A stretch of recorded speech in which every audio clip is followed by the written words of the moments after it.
Rolls Royce உலகின் மிகச் செழுமையான கார்கள் தயாரிக்கும் நிறுவனம். உலகின் மிகப்பெரிய பணக்காரர்கள் ரோல்ஸ் ராய்ஸ் வைத்திருப்பதையே கனவாக காண்கிறார்கள். ஆனால் ஆச்சரியமாக இந்த ஆடம்பரமான ரோல்ஸ் ராய்ஸை ஆரம்பித்தவர் சிறுவயதில் வறுமையிலும் குழந்தை தொழிலிலும் கழித்த ஒரு சிறுவன்தான். கதை 1963ஆம் ஆண்டில் தொடங்குகிறது. இங்கிலாந்தின் ஒரு சிறிய கிராமத்தில் ஹென்றி ராய்ஸ் பிறந்தார். ராய்ஸின் வயது 4 மட்டுமே இருக்கும்போது அவரது தந்தையின் தொழில் முற்றிலும் சரிந்துவிட்டது. குடும்பம் தெருவில் வந்து சேர்ந்தது. ஆனால் இது பிரச்சனையின் தொடக்கம் மட்டுமே.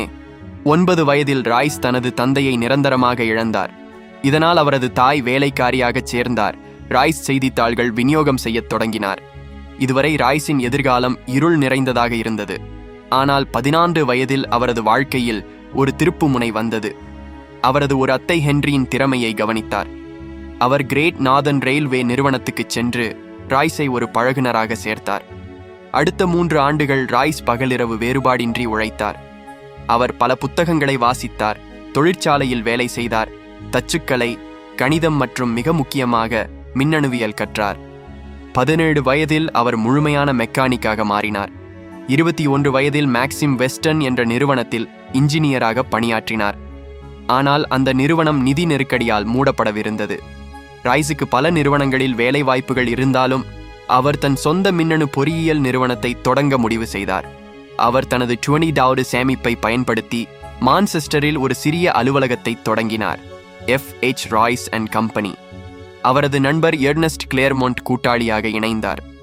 ஆரம்பத்தில் ராய்ஸ் தைப்பொறி பழுது பார்க்குதல், மின்சாதன பொருத்துதல் போன்ற எதுவாக இருந்தாலும் செய்து உயிர் வாழ்ந்தார். ஆனால் ராய்ஸ் மின்சாதன பொருட்கள் மற்றும் விளக்குகளுக்கான தேவை அதிகரித்து வருவதை கவனித்தார். அதனால் அவர் ஆர்க் லாம்ப்ஸ், பல்ப் ஹோல்டர்ஸ் மற்றும் எலக்ட்ரானிக் டோர்பெல்ஸ் தயாரிக்கத் தொடங்கினார். இது நிறுவனத்தின் நிலையை முற்றிலும் மாற்றியது. 1900ஆம் ஆண்டுக்குள் நிறுவனத்தின் விற்பனை $20,000 கடந்தது. 38 வயதில் ராய்ஸுக்கு குடும்பம் இருந்தது. அவர்கள் ஒரு பெரிய தொழிற்சாலை கட்ட திட்டமிட்டிருந்தனர். எல்லாம் நன்றாகச் சென்று கொண்டிருந்தது. ஆனால் அதே சமயத்தில் கதையில் ஒரு திருப்பம் வந்தது. 1901ஆம் ஆண்டில் ஜெர்மனி மற்றும் அமெரிக்க நிறுவனங்கள் பிரிட்டிஷ் மின்னணு சந்தையில் நுழைந்தன. போட்டி அதிகரித்தது. இதனால் மின்னணு சாதனங்களின் விலை குறைந்தது. இதனால் ராய்ஸின் வியாபாரம் சரிந்தது. வியாபாரம் தோல்வியடைந்த போது ராய்ஸின் உடல் மற்றும் மனநலம் பாதிக்கப்பட்டது. ஒரு மருத்துவரை அணுகிய போது அவருக்கு எளிய ஆலோசனை கூறப்பட்டது. ராய்ஸுக்கு புதிய காற்று தேவை என. அவர் உடல் நலத்தை மீட்டெடுக்க பயணிக்க ஒரு கார் வாங்குமாறு அறிவுறுத்தப்பட்டது. அதனால் ராய்ஸ் ஓய்வெடுக்க முடிவு செய்து பிரான்ஸ் தயாரித்த டீகோவில் என்ற காரை வாங்கினார். ஆனால் அந்த கார் மிகுந்த சத்தம் எழுப்பியது. பிரேக்குகள் சரியாக செயல்படவில்லை. அதிக வெப்பம் ஏற்படும் பிரச்சனையும் இருந்தது. ஒரு பூரணத்தன்மை விரும்பும் ஹென்றி ராய்ஸுக்கு இந்த கார் ஏற்றதாக இல்லை. அதனால் அவர் சில சிறிய மாற்றங்கள் செய்ய நினைத்தார். ஆனால் அதற்கு பதிலாக அவர் அந்த காரை முழுமையாக மறுவடிவமைத்தார். இந்த புதிய வடிவமைப்பின் கார் அசல் டீகோவில் காரை விட மிகவும் மேம்பட்டது. இதுவே ராய்ஸுக்கு தன்னம்பிக்கை கொடுத்தது. அவர் தன் சொந்த காரை உருவாக்க முடியும் என்பதில். அவர் ஒரு குழுவை அமைத்து புதிய கார் வடிவமைப்பை தொடங்கினார். அந்த கார் 10 ஹார்ஸ் பவர் 2 சிலிண்டர் கொண்டதாக இருந்தது. அது மென்மை, இலகுத்தன்மை, நீடித்த தன்மை, நம்பகத்தன்மை ஆகியவற்றில் மிகச்சிறந்ததாக இருந்தது. 1904 ஏப்ரல் 1ஆம் தேதி அந்த கார் சாலையில் சோதனை செய்யப்பட்டது. முதல் சோதனையில் அது 50 கிலோமீட்டர் தூரம் எந்த பிரச்சனையும் இல்லாமல் ஓடியது. ராய்ஸ் இதே மாதிரி மேலும் 2 கார்கள் உருவாக்கினார். அவற்றை சோதனை செய்து மேம்படுத்தினார். அவை உலகத்தரம் வாய்ந்த கார்களானது. ஆனால் அவற்றை உலகம் அறியச் செய்ய அவருக்கு வழியில்லை. இதுவே கதையின் 2வது நாயகன் சார்ல்ஸ் ரோல்ஸ் நுழையும் தருணம். ராய்ஸ் தனது கார்கள் ஒரு கண்காட்சியில் காட்சிப்படுத்தியிருந்தார். அங்கு சார்ல்ஸ் ரோல்ஸ் அந்த கார்கள் பார்த்தார். ரோல்ஸ் ஒரு ஆர்வமுள்ள கார் ஓட்டுநர். அவர் உயர்தரமான கார்கள் விற்பனை செய்து வந்தார். ரோல்ஸ் ஏற்கனவே ஒரு பிரிட்டிஷ் ஆடம்பர கார் தயாரிப்பாளரை தேடிக்கொண்டிருந்தார். அதனால் அவர் ராய்ஸை சந்தித்து கார்கள் நெருக்கமாக பார்த்தார். அவர் மிகவும் பிரமித்தார். தனது வணிக கூட்டாளியிடம், நான் உலகின் சிறந்த இன்ஜினியரை கண்டுபிடித்து விட்டேன் என்று கூறினார். சார்ல்ஸ் ரோல்ஸ் மற்றும் ஹென்றி ராய்ஸ் இணைந்து அந்த கார்கள் விற்க ஒரு கூட்டு தொழில் தொடங்க முடிவு செய்தனர். அந்த காரின் பெயர் ரோல்ஸ் ராய்ஸ் என்று தீர்மானிக்கப்பட்டது. 1906 மார்ச் மாதத்தில் ரோல்ஸ் ராய்ஸ் லிமிடெட் அதிகாரப்பூர்வமாக நிறுவப்பட்டது. 15 20 மற்றும் 30 ஹார்ஸ் பவர் கொண்ட 4 மாடல்கள் வழங்கப்படவிருந்தன. ரோல்ஸ் ராய்ஸ் கார் மார்க்கெட்டிங் செய்ய சிறந்த வழி ரேசிங் போட்டிகளில் பங்கேற்பது என்று நம்பினர். அதனால் அவர்கள் ஐஸ்ல் ஆஃப் மேன் மற்றும் டூரிஸ்ட் ட்ரோஃபி போன்ற புகழ்பெற்ற போட்டிகளில் பங்கேற்றனர். ரோல்ஸ் ராய்ஸ் கார்கள் அந்த போட்டிகளில் வெற்றி பெற்றன, மேலும் பல புதிய வேக சாதனைகளையும் ஏற்படுத்தின. இப்போதைக்கு ரோல்ஸ் ராய்ஸ் ஒரு சிறந்த கார் நிறுவனமாக உருவாகியிருந்தது, ஆனால் அவர்களின் மிகச்சிறந்த கார் இன்னும் வர வேண்டியிருந்தது. 1900 இறுதியில் அவர்கள் 40 மற்றும் 50 ஹார்ஸ் பவர் 6 சிலிண்டர் கொண்ட புதிய மாடலை வெளியிட்டனர். அதன் உடல் நிறம் வெள்ளி. அது மிகவும் மென்மையானதும் அமைதியானதும் ஒரு பேய் போல இருந்தது. அதனால் அதற்கு சில்வர் கோஸ்ட் என பெயரிடப்பட்டது. அந்த காரை விளம்பரம் செய்ய ரோல்ஸ் ராய்ஸ் 24,000 கிமி தூரம் கொண்ட ஒரு என்டியூரன்ஸ் டெஸ்ட் திட்டமிட்டது. சில்வர் கோஸ்ட் கார் 12 மாதங்களுக்கு பகலும் இரவும் தொடர்ச்சியாக ஓடப்பட்டது. அது எந்த பிரச்சனையும் இல்லாமல் அந்த தூரத்தை கடந்து வெற்றி பெற்றது. மேலும் பல சோதனைகளில் அவர்கள் விஸ்பர் டெஸ்ட் என்ற அற்புதமான விளக்கம் நிகழ்த்தினர். காரின் பொன்னெட்டின் மீது ஒரு நாணயம் வைத்து அதை ஓட்டியும் அந்த நாணயம் விழாமல் வைத்தனர். இது அந்த காரின் மிகுந்த மென்மை மற்றும் நிலைத்தன்மையை நிரூபித்தது. இந்த உத்திகள் மூலம் சில்வர் கோஸ்ட் உலகின் சிறந்த கார் என்ற பெயரை பெற்றது. அந்த காலத்தில் அரசர்கள், அரசிகளும் தொழில் அதிபர்களும் தேர்ந்தெடுத்த முதல் கார் அதுவே Rolls Royce silver ghost. Rolls Royce கூட்டாண்மை முடிவு ஒரு மாஸ்டர் ஸ்ட்ரோக் என நிரூபிக்கப்பட்டது. அவர்கள் எல்லா திசைகளிலும் வெற்றியை பெற்றுக் கொண்டிருந்தனர். அப்போது ஒரு துயரமான நிகழ்வு நடந்தது. கார்கள் மட்டுமல்லாமல் சார்ல்ஸ் ரோல்ஸ் விமான பறப்பிலும் மிகவும் ஆர்வமுள்ளவர்.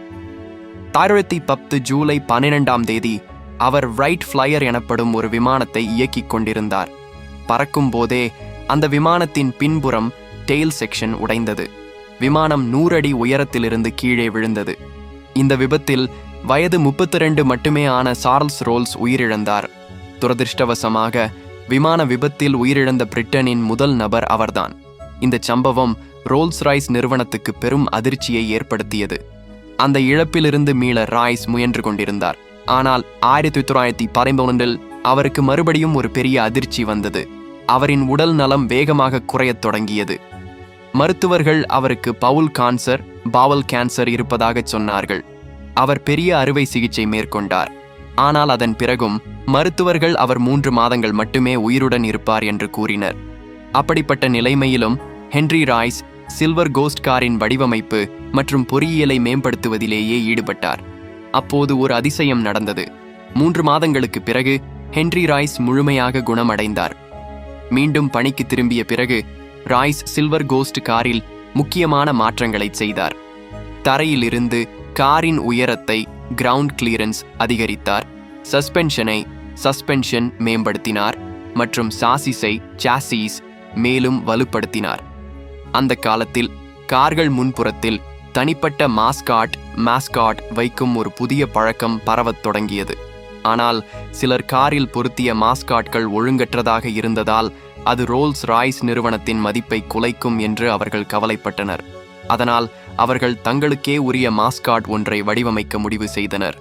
அந்த மாஸ்காட்டில் ஒரு பிரிட்டிஷ் நடிகை எலினார் தார்ன்டன் மாடலாக பயன்படுத்தப்பட்டார். அந்த சிற்பத்தில் ஒரு பெண் முன் குனிந்து நிற்கிறார். அவளது கைகள் பின்னால் நீட்டப்பட்டுள்ளன.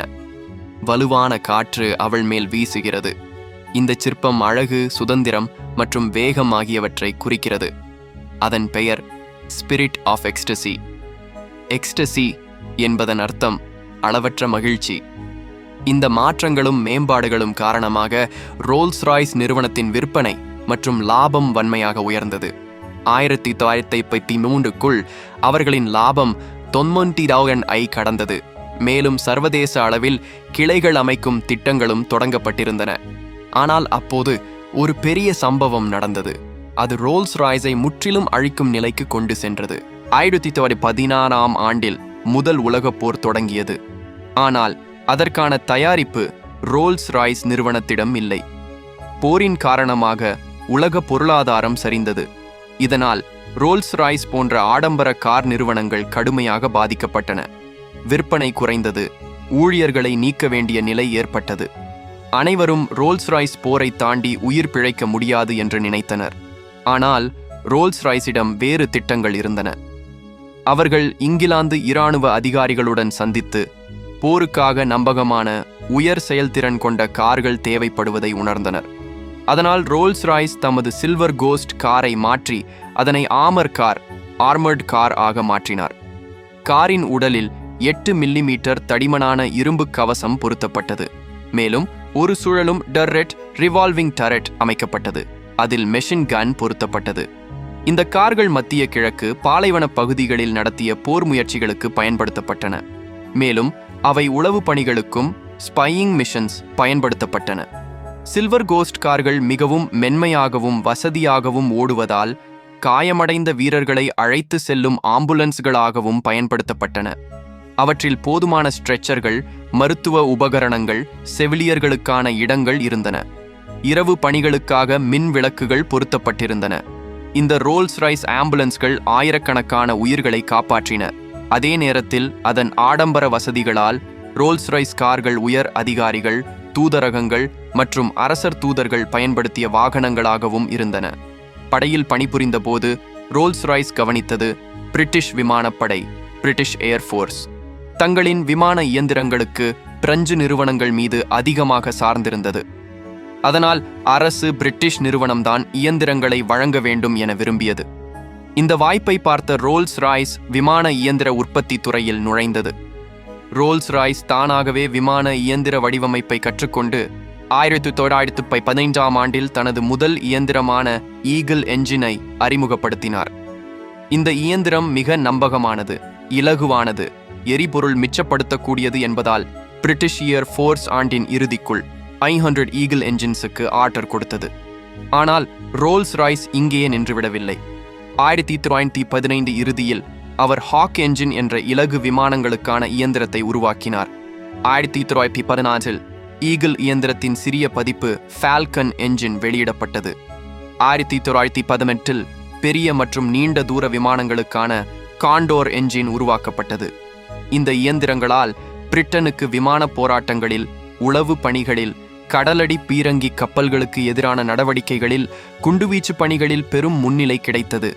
இது அவர்களின் வெற்றிக்கு முக்கிய காரணமாக அமைந்தது. ரோல்ஸ் ராய்ஸ் நிறுவனத்தின் விமான இயந்திர உற்பத்தி பிரிவு மிகச் சிறந்த முடிவாக மாறியது. இன்றும் ஆயிரக்கணக்கான போர் விமானங்கள் மற்றும் வணிக விமானங்களில் ரோல்ஸ் ராய்ஸ் இயந்திரங்கள் பயன்படுத்தப்படுகின்றன. 1918இல் முதல் உலகப் போர் முடிந்தது. அடுத்த 15 ஆண்டுகள் ரோல்ஸ் ராய்ஸ் கார்கள் மற்றும் விமான இயந்திரங்களில் சமநிலை செய்து வளர்ந்தது. அவர் 20 HP என்ற சிறிய மற்றும் மலிவு விலை காரை வெளியிட்டார். ஆனால் அதன் விற்பனை குறிப்பிடத்தக்க அளவில் இல்லாது போனது. 1925க்குள் பென்ட்லி, டெலஹே, கேடிலாக் போன்ற பிராண்டுகள் போட்டியிடத் தொடங்கியதால் ரோல்ஸ் ராய்ஸுக்கு தனது நிலையை தக்க வைக்க துணிச்சலான ஒரு புதிய கார் தேவைப்பட்டது. அதனால் அவர்கள் சில்வர் கோஸ்டை மாற்றி ஃபேண்டம் என்ற புதிய காரை அறிமுகப்படுத்தினர். மேம்பட்ட செயல்திறன், 4 சக்கர பிரேக் ஆகியவையுடன் ஃபேண்டம் மிகப்பெரிய வெற்றி பெற்றது. அது ரோல்ஸ் ராய்ஸை மீண்டும் ஆடம்பர கார் உலகின் அரசராக மாற்றியது. பின்னர் ஃபேண்டம் 2 அறிமுகமானது. அது கூட சமளவு பாராட்டை பெற்றது. 1933இல் ரோல்ஸ் ராய்ஸ் திவாலாகும் நிலையில் இருந்த பென்ட்லி நிறுவனத்தை வாங்கிக் கொண்டது. அதன் பிறகு ரோல்ஸ் ராய்ஸ் பென்ட்லி 3.5L என்ற புதிய காரை வடிவமைத்தது. இது ரோல்ஸ் ராய்ஸ் மற்றும் பென்ட்லி இரண்டின் சிறந்த அம்சங்களின் சங்கமமாக இருந்தது. ஆனால் துரதிர்ஷ்டவசமாக ஹென்றி ராய்ஸ் அந்த காரை தனது கண்களால் பார்க்கவில்லை. 1933 ஏப்ரல் 22 அன்று வயது 70 ஹென்றி ராய்ஸ் உயிரிழந்தார். அந்த கார் தயாரிப்பு தொடங்குவதற்கு சில மாதங்களுக்கு முன். அவரது மரணத்திற்கு பிறகு ரோல்ஸ் ராய்ஸ் பல ஏற்றத்தாழ்வுகளை சந்தித்தது. ஒருபுறம் ஃபேண்டம் 3, சில்வர் ஷேடோ, கோஸ்ட் போன்ற பிரபலமான கார்கள் வெளிவந்தன. மறுபுறம் 1960களில் நிதி நெருக்கடி காரணமாக விமான மற்றும் கார் பிரிவுகள் பிரிக்கப்பட்டன. இன்றைய நிலையில் ரோல்ஸ் ராய்ஸ் BMW மோட்டார்ஸ் நிறுவனத்தின் கீழ் செயல்படுகிறது. ஆனால் இன்றும் ரோல்ஸ் ராய்ஸ் என்பது உலகின் உச்ச ஆடம்பரத்தின் சின்னமாக திகழ்கிறது. ஒரு ரோல்ஸ் ராய்ஸ் வைத்திருப்பது என்பது ஒரு சிறந்த கலைப்பணியை சொந்தமாக கொண்டிருப்பதற்கு சமம். அது மிகுதியான திறமை, நுணுக்கம் மற்றும் கவர்ச்சி என்பவற்றின் அடையாளம்.